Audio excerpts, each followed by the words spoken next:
The number 666 is not intended to identify a particular individual. The number is telling us something about the individual who will be the beast.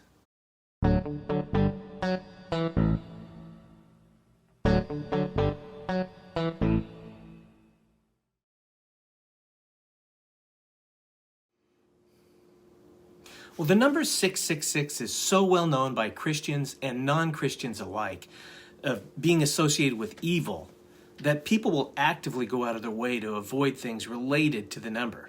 But most don't likely have an accurate idea of what that number really symbolizes. Well, before we talk about that, I'd like to ask you to please consider clicking the subscribe button to this channel.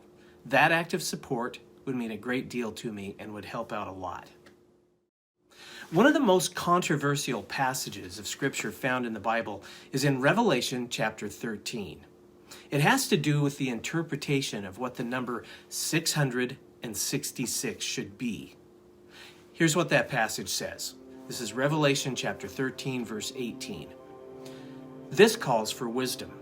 Let the one who has understanding calculate the number of the beast, for it's the number of a man, and his number is 666. The number 666 is well known, not only among Christians who study their Bible, but by the entire world who look at that number as being associated with some sort of evil. Many know it to be the number of the Antichrist. Some call it the number of Satan. As background, the number is properly thought of as 666 and not 666, as in a series of 3 sixes. It's actually spelled out in Greek as hexakosioi hexakonta hex, or 666. In the ancient Greek language, the letters which make up the alphabet have a second function. They also have numerical values associated with them. So, some copies of the original Greek manuscript used to translate the Bible use the letters chi, which equals 600, xi, which equals 60, and an antiquated Greek letter, stigma, which stands for the number 6. They use those letter symbols instead of spelling out the word. Something else to be aware of is that there are a couple ancient manuscripts that list the number 616 instead of 666. Although some scholars today might differ with this, the early writers of the church history treated the different number as though it was just a scriber's error. The Revelation 13 passage tells us that understanding the number 666 calls for wisdom and understanding. So, as difficult as the book of Revelation is for many to understand already, we get to this passage and only now John is telling us that it's going to require wisdom and understanding to figure out what it means. Well, okay. Well, first, we're to understand the mark, the 666, as a symbol. And symbols stand for something other than themselves. And Revelation chapter 13 is full of symbols. Symbols are the norm in Revelation 13. I know symbols are intimidating to most, so let's talk about them for a minute. I want to show you how simple decoding the symbols in the book of Revelation can be. For example, there's a dragon mentioned in chapter 13. Is this a real dragon? If not, what's the dragon symbolize? Well, let's let Scripture tell us. Let's go back to chapter 12 where the symbol of the dragon is actually described. Revelation 12 verses 9 to 10 says this, "And the great dragon was thrown down, that ancient serpent who is called the devil and Satan, the deceiver of the whole world. He was thrown down to the earth, and his angels were thrown down with him." So, according to Scripture, the dragon, or the ancient serpent, is not a real dragon. John is having a vision of a symbol which represents Satan, or the devil, the deceiver of the world. Symbol defined.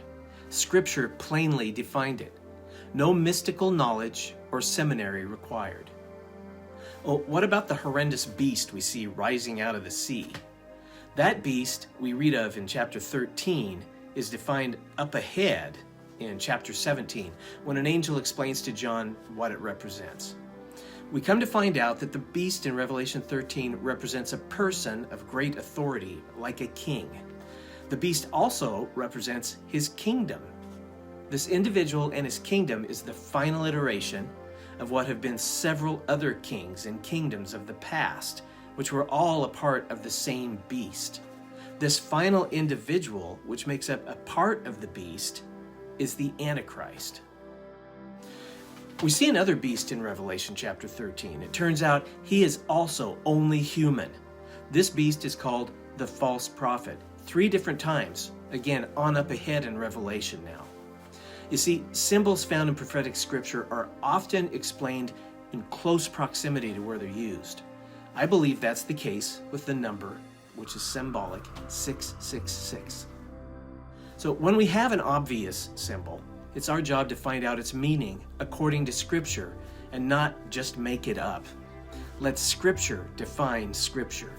We begin by searching close in for its meaning and then expand out if necessary. But not everything is a symbol. In fact, our default should be to take things in their normal, natural, customary way people communicate. Now, oftentimes, that means taking things literally. But when literally doesn't make sense, we may be dealing with a figure of speech, a metaphor, or a symbol, just like the way we talk now. For example, the mark that's referred to in Revelation chapter 13 appears to be a literal mark because we have no reason to think otherwise. And in fact, Scripture gives us details about the parts of the person's anatomy that the mark is to be made on. Further, there are no other related scriptures that attempt to redefine the mark as something other than what it simply is, a mark. The number 666, on the other hand, is a symbol. Now, why do I say that rather than thinking that the mark itself will be a literal tattoo of that number? Well, first off, let me just say it may in fact be a literal tattoo of that number. I would not rule that out as being in the realm of possibilities. However, it's what the mark represents that's the important thing here, and that's what takes wisdom to understand. The number 666 is not intended to identify a particular individual. The number is telling us something about the individual who will be the beast. Before I go on, I need to say something here about how people attempt to assign numerical values to people's names to see if they could possibly be the Antichrist.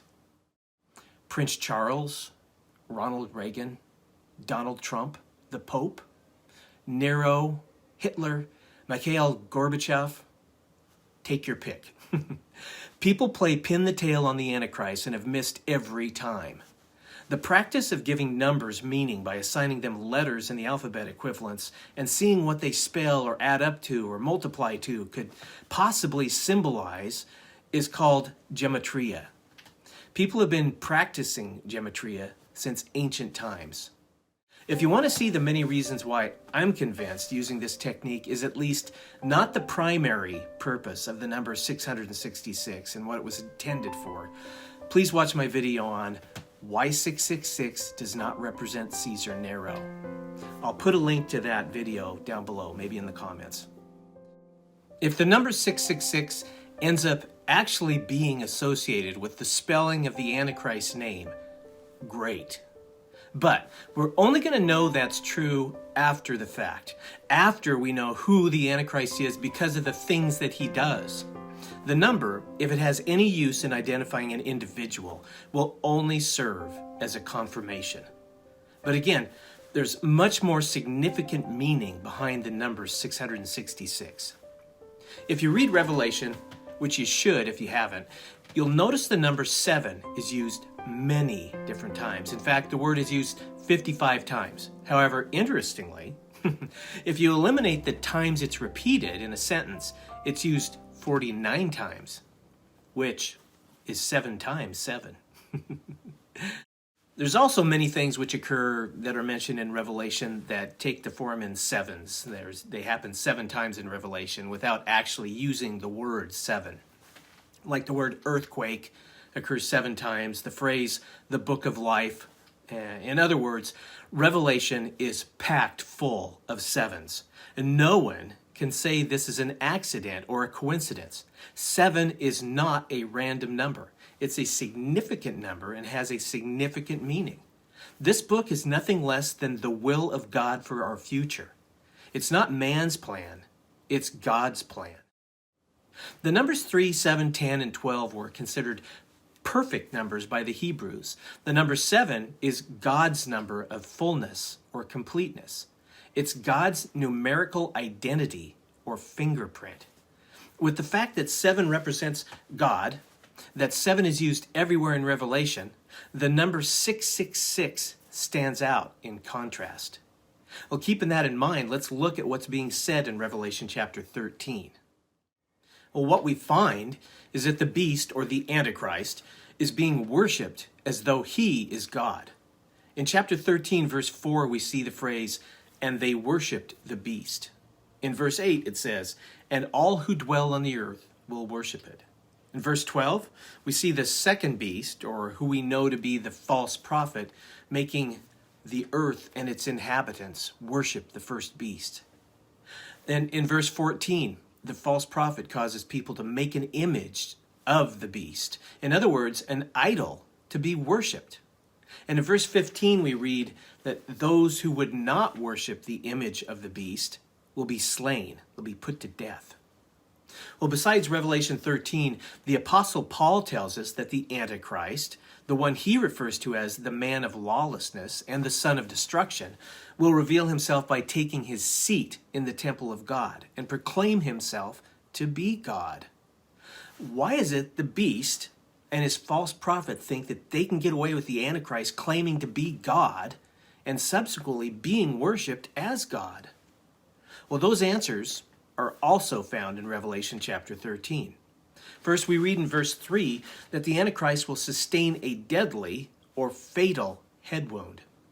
He's going to appear to be dead and yet will be healed from it. Yes, he'll at least appear to be resurrected, just as Jesus, the real Son of God, was. And next, we see that the Antichrist is given the authority of Satan himself, the devil, the great deceiver, the highest ranking entity of evil in the unseen realm, will grant the Antichrist his personal authority to accomplish his will. Satan is a powerful being. The Antichrist, being personally empowered by Satan, will be a very powerful individual human being, causing people to ask, who is able to stand against him? His authority will extend over the entire globe. According to verse 13, the false prophet, the one speaking on behalf of the Antichrist, will have the ability to perform miracles, signs and wonders, even calling down fire from heaven. We see what's happening here. The future Antichrist will try to claim God's number, the number 7, for himself. He'll try to be God and be worshipped as God. The called out, those who have their names written in the Lamb's Book of Life, will not worship him. However, the Antichrist will be very successful at gaining the worship of most other inhabitants of this world. He and his false prophet are going to fool a high percentage of the world's population. He's going to be very successful at being a counterfeit, godlike Messiah. So that's why at the end of this passage, verse 18 says, "This calls for wisdom. Let the one who has understanding count the number of the beast, for it's the number of man, and his number is 666. Man's number is not 7. When we count his number, we never make it to 7. We find it's not complete. He is not God. He is unlike his unique creator who was created by no one. The Antichrist is a created human being, a being who was created on day number 6. The number 666 is telling us that the Antichrist, despite his great, never-seen-before worldwide authority, the miracles, the signs, and the wonders performed on his behalf, despite being raised from the dead, and despite most of the world falling for it and worshiping him as God, that he is just a human man. He is only a man, and nothing more than a man. That is the greatest significance of the number 666. It's the number of the great counterfeiter. Am I saying that the mark of the beast will take some form other than a tattoo of the number 666 on the right hand or the forehead? No, I'm not saying that is or is not the case. I would not rule it out. A literal 666 mark would be in the realm of possibility, and my personal approach to being watchful is to watch for anything that fits inside the envelope of biblical possibility. I'm clearly not saying that it will take that form, though. Now, at the same time, because the primary significance of 666 or 666 is its symbolic meaning representing man, it's not necessary that the mark consists of a literal 666. The mark, whatever form it takes, will be the mark not of God and his government, as it will be represented to be, but the mark of man and his very human government. A human government headed by not a God, but by the Antichrist.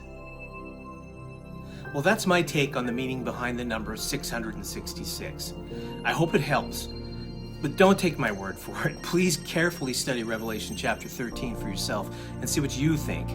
And then I'd ask again, please click on the subscribe button so you don't miss future videos, and click like, of all things, if you found this video of value. So until next time, may God bless you richly, and Maranatha.